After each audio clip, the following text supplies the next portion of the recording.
She doesn't belong here. That's what my sister whispered, right before I reached into my purse, pulled out the sealed envelope Grandpa had given me, and read aloud the real will. The entire room went still. Turns out I wasn't just the quiet one at the end of the table. I was the only one Grandpa trusted to carry his legacy. Hi, I'm Emily. I've spent most of my life being overlooked until the day I said nothing and let the truth speak for me. What happened next didn't just change dinner, it changed everything. Before we dive into the story, I'd love to get to know you a little better. Drop a comment below and let me know where you're watching from. That way, I can send you a special shout-out. Now, let's begin our story together. I tugged at the sleeve of my blue blouse as I stepped through the back gate. It still fit. The stitching near the hem had frayed a little, but I'd trimmed the loose threads with nail scissors the night before. No holes, no stains, just history. The scent of grilled chicken and buttered corn hit me before I even reached the patio. Hydrangeas framed the yard in their early bloom, their blue petals nearly matching my shirt. A plastic tablecloth flapped in the breeze, already weighed down by potato salad and paper napkins. Lillian spotted me first. "Well," she said loud enough for the whole backyard to hear, "if it isn't my little sister in her signature blouse. Wasn't that from the year Obama was still in office?" A few chuckles followed. My mother looked up from slicing pie and gave me a once-over, her expression somewhere between pity and fatigue. Dad chuckled low. I smiled and nodded, as if it were a compliment. "It's clean, it fits, and it works," I said calmly, brushing a hand across the fabric. "No reason to replace what still does the job." "Sure," Lillian said, reaching for her wine glass, "but it wouldn't kill you to look like you're part of this decade." She wore white linen with a gold belt and matching earrings. Her husband, Mark, stood behind her, silent as usual, nursing a beer and not making eye contact. I doubted he even heard half the things she said anymore. I made my way toward Jacob, her 17-year-old son, who was arranging folding chairs near the porch. He smiled when he saw me. "Hey, Aunt Emily," he said, his voice always softer than the others. "Hey, kiddo." I reached into my canvas bag and pulled out a small, wrapped paperback. "Found this at a used bookstore. It's about game design logic. Thought of you." He turned the book over, his smile widening. "Thanks. I've been meaning to learn more about this stuff." "I know," I said, keeping my voice light. "I listen when you talk." We sat for dinner under dim backyard lights strung from the eaves. As always, Lillian's voice dominated the table. Vacation plans, Jacob's summer goals, her new yoga instructor. I nodded where expected, laughed when prompted, and passed dishes with robotic precision. Mom talked about the dryer groaning again, a sound like a truck stalling in slow motion. "Henry and I think it's finally giving out," she said, stabbing her meatloaf with a fork. "You know how that goes." "I'll take a look at it before I leave," Dad muttered, barely lifting his head. Mom sighed. "Well, it's probably just easier to replace it." "Emily," she added sweetly, "do you think you could help us out a bit? Just a small loan, maybe $200 or so. I'd hate to wait until next month to do laundry." I didn't ask questions. I didn't remind her about the other small loans, the ones that never found their way back. I just nodded and said, "Sure," reaching for my wallet without fuss. She smiled and said something about how kind I was. Kindness, I've found, is often confused with silence. I left early, citing an early morning Zoom call, which no one really believed. As I pulled into my apartment complex later that evening, the quiet settled around me like a thick blanket. I set the leftover casserole on the counter, kicked off my shoes, and opened my laptop. My spreadsheet glowed on the screen. Home savings, target $100,000. Current total, $94,320. Close. So close, I could almost feel the brass key in my hand. I imagined a porch swing, a lemon tree, a mailbox with my name on it. Then I subtracted $200. The total blinked back, $94,120. My phone buzzed on the table. Lillian. I stared at her name for a second before answering. I already knew what was coming. "Hey," she said without pleasantries, "I need a favor. Jacob's trying to get into this summer coding program, and it's perfect for his application portfolio. But it's $800, and the deadline's coming up." I bit the inside of my cheek. "800? It's an investment in his future," she said, like she was reading from a brochure. "You've always said you want what's best for him." I did want what was best for him. Jacob was one of the few reasons I still showed up at these things, and she knew that. "I'll send it tonight," I said. She thanked me quickly and hung up. 800. I added that to the spreadsheet and watched the number shrink again, $93,320. I made a bowl of oatmeal and ate it standing up, phone propped against the sink. I rinsed the spoon, dried it, and placed it back in its usual drawer. That night, as I packed my lunch for the next day, half a turkey sandwich and a bruised apple, I remembered something Grandpa once told me on a rainy afternoon. I had just shown him a receipt for a small grant I'd won at work. He looked at me and said, "Keep your receipts and your silence. Both might save you someday." Just as I turned off the kitchen light, my phone buzzed again. "Mom, big news about Jacob. We're celebrating next Sunday. You'll be there, right?" I stared at the message. No question mark, just the expectation of my presence. And maybe my wallet. The house smelled like buttered rolls and lemon furniture polish, warm, familiar, and just a little too rehearsed. I walked in with a bottle of sparkling cider tucked under one arm and a handwritten card for Jacob in the other. Mom greeted me with a practiced smile, cheeks flushed, apron dusted with flour. "You're just in time," she said, ushering me toward the dining room. "Everything's almost ready." I set the cider on the sideboard and glanced around. The AC hummed above us, fighting back the early summer heat that clung to the windows. The long table was already set, cloth napkins folded like sails, silverware polished to a shine. At the far end, above the buffet cabinet, Grandpa Ed's portrait stared out in soft sepia tones. His eyes looked proud, or maybe just tired. Lillian breezed in next, hair pulled back into a glossy bun, heels clicking against the hardwood. She was carrying a sleek folder, heavy with color printouts. "Creswell," she announced, laying the folder down beside the centerpiece like it was a wedding invitation. "Full program overview, tuition, housing, orientation dates." Mark followed, slightly out of breath. He rubbed his palms together and said, "This is big." Jacob got in. The room shifted slightly. Chairs scraped. Mom clapped her hands. Dad muttered something about good stock. Everyone looked to Jacob, who stood beside the kitchen door, half smiling with his hands in his pockets. "That's incredible," I said genuinely. "Creswell's tough to get into." Jacob nodded. "Computer science." I stepped forward and handed him the card. "Just a little note. I'm proud of you." He looked at it like it was a rare artifact. "Thanks, Aunt Emily." We all sat. Roast chicken was passed around. Coleslaw, corn pudding, sweet tea sloshed into mason jars. For a while, the conversation stayed on safe ground. Creswell's orientation dates, dorm layout, the fact that Lillian knew someone on the alumni board. Then dessert arrived. Peach cobbler, steaming under a crust of cinnamon sugar, slid onto plates. Just as forks hit porcelain, Mom cleared her throat. "We've been thinking," she said, her voice light. Too light. My fork hovered. "Creswell is...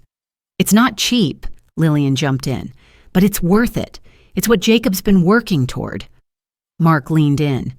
50,000 a year. Roughly, I nodded slowly, still chewing. "That's substantial." "We've all been talking," Mom continued, folding her napkin carefully. "You've been so good with money, Emily, so disciplined, and you don't have anyone else depending on you." I swallowed. "You're not married, no kids," Lillian added. "No mortgage, no car payments. So we thought..." I looked around the table. No one was meeting my eyes, except Jacob, who looked like he wanted to disappear into his tea. "You'd be in a position," Mark said, "to cover the first couple of years, just to get him started." I set my fork down. The sound it made on the plate was sharper than I intended. Claire offered a smile that didn't reach her eyes. "You don't even need all that to buy a house these days." I stared at her. "How would you know what I need?" I asked, my voice calm but steady. Lillian shrugged. "We've seen the listings. You could get a nice place for way less than $100,000 around here." "And you've seen—" "What exactly?" That's when it landed.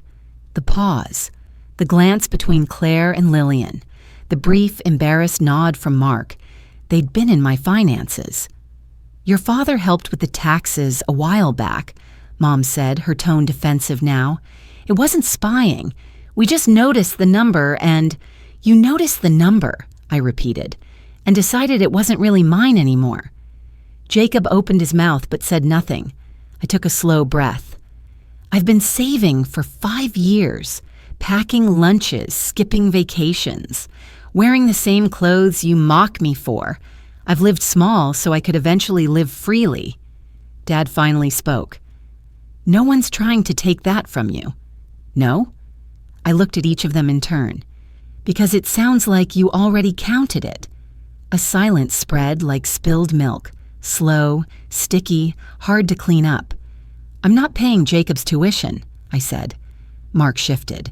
"We just thought—" "I know what you thought, but this is mine. I worked for it, alone." Jacob stood then, awkwardly. "It's okay. Don't worry about it." Lillian reached for his arm. "Jacob, sit." He didn't. I picked up my napkin, folded it gently, and placed it on the table.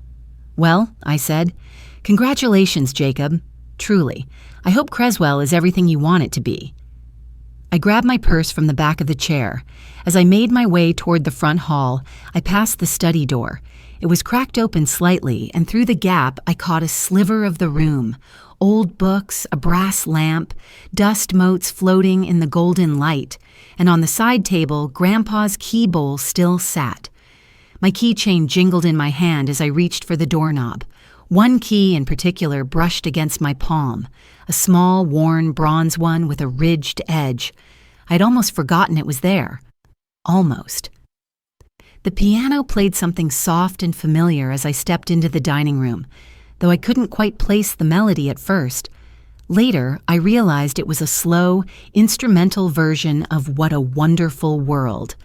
I stood still for a second just inside the doorway, taking it in. White tablecloths, name cards and calligraphy, candles already flickering in crystal holders. My seat, of course, was at the far end of the table, near the kitchen door, near the draft from the hallway vent. I took it without comment. Lillian was in full hostess mode, floating between guests in her high-neck navy dress, cheeks glowing with the kind of confidence that always made me feel smaller than I was. Claire wore pearls. Dad had put on his old sport coat. Even the iced tea came in real glasses tonight. Jacob sat next to Grandpa's church friend, Mr. Caldwell, who asked him about college plans between bites of salad. Aunt Vivian leaned in toward Uncle Raymond, murmuring something that made them both smile. Everything looked perfect, until it didn't. Lillian tapped her spoon against her glass. Not too loudly, just enough to silence the hum of conversation. She stood. "I'd like to make a quick toast," she said, raising her wine glass, "to Jacob, our star, our future, the first of the next generation to carry the Wallace name into something bigger than any of us could have imagined." A round of polite applause followed. Jacob smiled modestly and nodded. "And to the family who stepped up to make it happen," she added, letting her eyes skim the table without ever landing on me. My mother chimed in right on cue. "We wish all our daughters understood what it means to make sacrifices." That one landed. Not subtle, not even trying to be. I kept my hands in my lap. Mark chuckled and added, "Well, at least Jacob has us." That's when I pushed back my chair. The sound scraped across the hardwood like a warning. I stood slowly, cleared my throat just once. "I'd like to say something, if I may," I said, keeping my voice even. Lillian blinked. "Oh?" she asked, the corners of her mouth twitching. I reached into my purse, fingers finding the familiar crease of old paper. My thumb pressed against the seal. Grandpa's envelope. I had kept it untouched for over a year, carried it between apartments, hid it in the back of a filing cabinet, wondered whether I'd ever actually open it. He gave it to me on a rainy afternoon, one of those slow Sundays when he used to play chess with himself, and let me read on the couch nearby. "Only use this when silence isn't enough," he had said, pressing it into my hand without explanation. I broke the seal now. "This," I said, "is Grandpa's will. The original, not the one he had notarized for the bank, the one he wrote himself, by hand, when he knew the others wouldn't listen." Mark scoffed. "What are you talking about?" I opened the pages. His handwriting was still strong, still exacting in its shape. "I, Edward M. Wallace," I read aloud, "declare this to be my final personal will and testament, outside of legal trusts already filed. I name my granddaughter, Emily, as sole trustee and executor of my legacy estate, including, but not limited to, all personal savings, family memorabilia, and rights to direct any charitable giving in my name." Dear friend, what would you do if you were in my shoes? I bet you can't guess what's coming next. But before we go any further, drop a 5 in the comments if you're still with me, because what happens next might just leave you speechless. The room didn't fall silent. It froze. No forks, no glasses. Even the air stopped moving for a beat. I looked up slowly. "If anyone would like to question its authenticity," I said, folding the paper carefully, "Grandpa's lawyer has the original on file, notarized, digitally time-stamped." Signed. Lillian's mouth opened, but no sound came out. Claire shifted in her seat. "Why would he do that?" Mr. Caldwell took off his glasses and set them down beside his plate. Jacob stared at me like I'd just spoken another language. I didn't yell. I didn't cry. I didn't explain further, because I didn't have to. Across the table, Aunt Vivian dropped her fork. It clattered against the china with a loud, almost rude finality. Her husband put a hand on her wrist, but she didn't react. Jacob looked from his mother to his father, then back to me. Then Mark leaned forward. His face flushed. "That can't be real," he said. I met his eyes and held them. "Then by all means," I replied, "call the lawyer." He didn't. And for the first time in a very long time, nobody asked me to leave. Nobody asked me to stay either. "You forged that will, didn't you?" Lillian's voice trembled, not with anger, but with fear. The kind of fear that creeps in when the story you've told for years begins to crack. I didn't answer right away. The cicadas outside had grown louder now that the dining room was nearly empty, their chorus buzzing just behind the clink of dessert plates and the muted hum of air vents. A few guests stood near the hallway pretending to check their phones. Others quietly slipped out, murmuring polite goodbyes that barely reached our ears. "I said," Lillian repeated, stepping closer, "you forged it." I looked at her, not harshly, not even with pity, just long enough for her to realize that I didn't need to defend myself. "It's real," I said calmly. "Grandpa's lawyer has the original. You can call him in the morning." Claire stood, her napkin balled in her fist. "He wasn't well those last few months. He was sentimental, cloudy. You know how he got when he was tired." "He signed it 2 years before he passed," I replied, "back when he was still driving himself to church, still beating Jacob at chess." Mark raised his voice then. "This is unbelievable.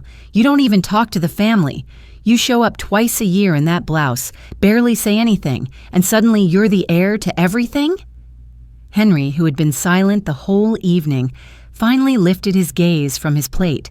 His voice was quiet, but it cut through the noise. "Why would he pick you over your sister?"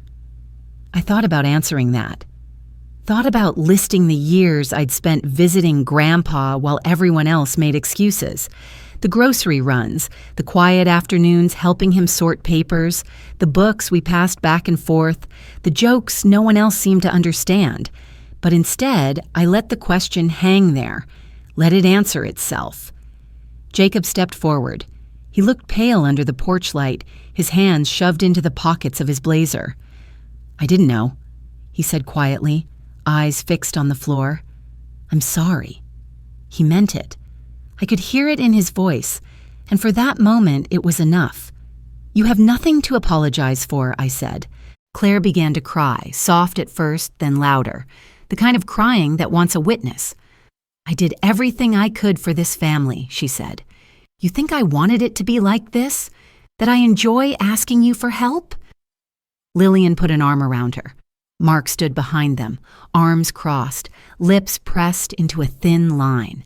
They looked like a united front, but I could see the cracks. Emily, Henry said, you're not being fair. I almost laughed. Fair. The word rang in my ears like a bad joke. 5 years of scraping by, of saying no to myself so they could say yes without pause, and now I wasn't being fair? I'm done, I said. It came out softly, like an exhale. No speech, no explanation, just done. I walked to the entryway, picked up my purse, and stepped out into the night. The air was thick with humidity, the porch light buzzing faintly. Cicadas shrilled from the trees, and cars lined the curb like silent witnesses. Jacob followed me to the steps. I really didn't know, he said again. I turned to him. I believe you. He hesitated. Do you still want to come to my orientation in August? That almost broke me, but I shook my head gently. Let's talk later, okay? He nodded, then slipped back inside, letting the screen door fall closed behind him. I walked toward my car, heels clicking softly on the walkway. When I reached the driver's seat, I pulled out my phone. The screen lit up with a family group chat. 12 unread messages. I didn't open them. I didn't scroll. I didn't answer. I pressed and held until the red bubble popped up. Delete conversation? I tapped yes. No noise, no sparks. Just a quiet removal, like dusting off a shelf. By the time I got back to my apartment, it was nearly 11. The parking lot was mostly empty. Upstairs, I slipped off my shoes, set down my bag, and changed into an old t-shirt. I made tea I didn't drink, watered the one plant I hadn't managed to kill, sat on the couch in the dark, the soft hum of the fridge filling the room like company. Then I remembered the voicemail. I scrolled through my old messages until I found it. Grandpa, his voice clear, recorded on some long-forgotten Tuesday. They'll question you, he had said, because they can't control you. But if you've done your part, you don't need to answer to them. He paused, then added, don't forget, your life is yours. That's what I loved most about you. I sat with that for a while. Then I opened my laptop. New email. Subject line. House hunt. Message. Hi, Janet. I'm ready to start looking. My budget is firm. Let's talk. I hit send. And for the first time in years, I didn't feel guilty for wanting something of my own. The first time I turned the key, the only sound was the screen door groaning open. It echoed across the empty living room like a greeting, like the house had been waiting on me. The porch creaked beneath my feet as I stepped inside. The air smelled faintly of lemon and old pine, the kind of scent you get from a mop and a stubborn sense of hope. Afternoon sun poured through the front window, catching the dust I hadn't had time to clean yet. The place was quiet, mine, and mine alone. Weeks earlier, I had toured at least 6 different houses. One had new floors but backed into a busy road. Another smelled like mildew beneath its fresh coat of paint. A third had great light, but a roof that would need replacing by spring. None of them felt like somewhere I could breathe. Then Janet called. I think I found it, she said. It's not flashy, but it's got good bones, and the porch swing reminded me of you. I didn't ask why. I just scheduled the showing. The cottage sat on a sleepy street not far from the river, with chipped shutters and ivy creeping across one side. The grass had grown long and wild, but something about it felt honest. When I stepped inside, I didn't think about price per square foot or renovation timelines. I thought about Grandpa. I thought about quiet mornings. The seller accepted my offer 2 days later. I signed the paperwork in a strip mall office with beige walls and a receptionist who offered me a cup of weak coffee in a styrofoam cup. Janet sat beside me, flipping pages like a patient aunt at a high school graduation. "You're doing this," she said as I signed the final line. "I guess I am." "No backing out now." I smiled. "Good." Moving day came with the brisk air of a late fall and a few co-workers who offered their Saturday in exchange for pizza and cold sodas. My furniture was minimal: an old love seat, a chipped dresser, 2 folding chairs, and a table I'd used as a desk since college. The biggest item was a twin bed frame, which I'd finally replaced with a full-size mattress after years of telling myself I didn't need one. The house didn't mind the hand-me-downs. It welcomed them. I swept every floor twice, washed every windowsill, lined the kitchen drawers with contact paper, and folded tea towels like they were worth showing off. When I visited the hardware store to pick out blinds, I accidentally called the young man behind the counter, "Sir." He looked surprised, then grinned. "Ma'am, I work here part-time. You don't have to be that polite." I laughed. Old habit. The garden bed near the porch was mostly weeds and cracked soil, but I knelt beside it anyway, pulling what I could, pressing rosemary sprigs into the dirt. I didn't expect anything to grow right away. Still, the act itself felt necessary. One evening, I found a scrap of paper tucked inside one of Grandpa's books I'd kept. His handwriting, slanted and sure. "Ownership is peace. Don't let anyone rent your peace." I pinned it to the fridge with a magnet shaped like a tomato. Later that night, I brewed peppermint tea and brought it to the front porch. I sat barefoot on the swing, watching the light from the kitchen spill across the steps. A neighbor walked by with a dog, waved without asking questions. No one knew how much money I had. No one expected me to sacrifice anything. No one could come in unless I opened the door. And that, in itself, was a kind of freedom I didn't know I'd been missing. My phone buzzed on the railing beside me. A voicemail. Unknown number. I pressed play. "Hi, Aunt Emily. It's Jacob. I was hoping we could talk." I used to dream about owning a house, not the kind with a grand staircase or marble countertops, just something solid, something still. But I never imagined it would feel like reclaiming my name. The string lights had been up since morning, swaying gently in the breeze. I'd arranged folding chairs in small groups, placed mason jars filled with lemonade on the crate I was using as a drink table, and stacked store-bought cookies on a ceramic platter like they were homemade. A hand-lettered sign leaned against the fence. "Welcome," written not to impress, just to invite. It was a clear Saturday afternoon in early spring. The garden beds were starting to show life. Tiny shoots of basil, sprigs of mint, even a brave little marigold. I'd spent the past few weekends working on them with borrowed tools and borrowed patience, reminding myself that growth was rarely instant, but always worth the wait. People trickled in slowly. Janet arrived first, holding a bundle of daffodils and a bottle of peach iced tea. She hugged me like an old friend, then immediately began rearranging chairs and plumping throw pillows I hadn't noticed were sagging. 2 co-workers from the marketing firm showed up next, bringing a rosemary plant in a clay pot and a card that simply read, "Thank you for making space for all of us." A neighbor I barely knew dropped by with his dog, offered a smile and a nod, and left a tray of brownies with a sticky note that read, "From the blue house on the corner, no one asked about my family. No one brought up last summer. It was perfect." As the sun dipped low and the lights began to glow a little brighter against the dusk, I stepped inside to refill the lemonade pitcher. When I came back out, Jacob was standing near the back gate, a small potted fig tree cradled in his arms. We hadn't seen each other since the voicemail.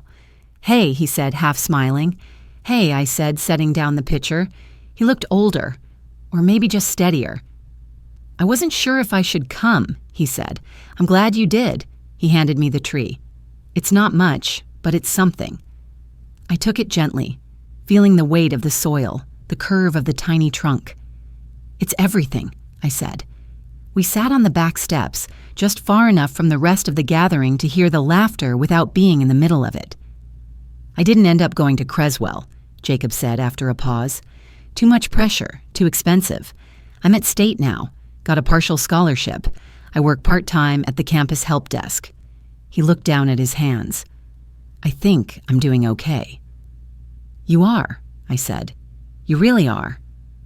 He was quiet for a beat, then added, what you did, walking away. Standing up for yourself. It helped, more than you know. I nodded, blinking faster than I meant to. It wasn't about walking away from anyone, I said. It was about walking towards something better. We didn't talk about Lillian, or Claire, or anything that might pull the air between us too tight. We just sat. The fig tree rested at my feet. When he stood to leave, I gave him a hug. Not to forgive anyone, just to honor who he was becoming. As the sky darkened into that soft indigo blue that makes everything feel softer, Janet came and sat beside me. She handed me a cookie and nudged my arm. You ever think about writing your own story? She asked, her voice light. I looked out at the tiny lights, the blooming herbs, the fig tree waiting to be planted. I think, I said, I just did. As the string lights flickered gently above my porch and the last guest waved goodbye, I stood among the garden beds and felt something rare settle inside me. Peace, the kind no one could take. In one of Grandpa's old notes, he wrote, "What you water grows." I used to think he meant plants, but now I know he meant self-worth, boundaries, and quiet strength. Sometimes we don't get the apology we deserve, but we can still build a life that no longer needs it. And in that space, forgiveness becomes a garden we grow for ourselves, not for those who never learned how to tend it. If this story spoke to something in your heart, I invite you to share your thoughts, or a memory that shaped your own idea of home. I'd love to hear it.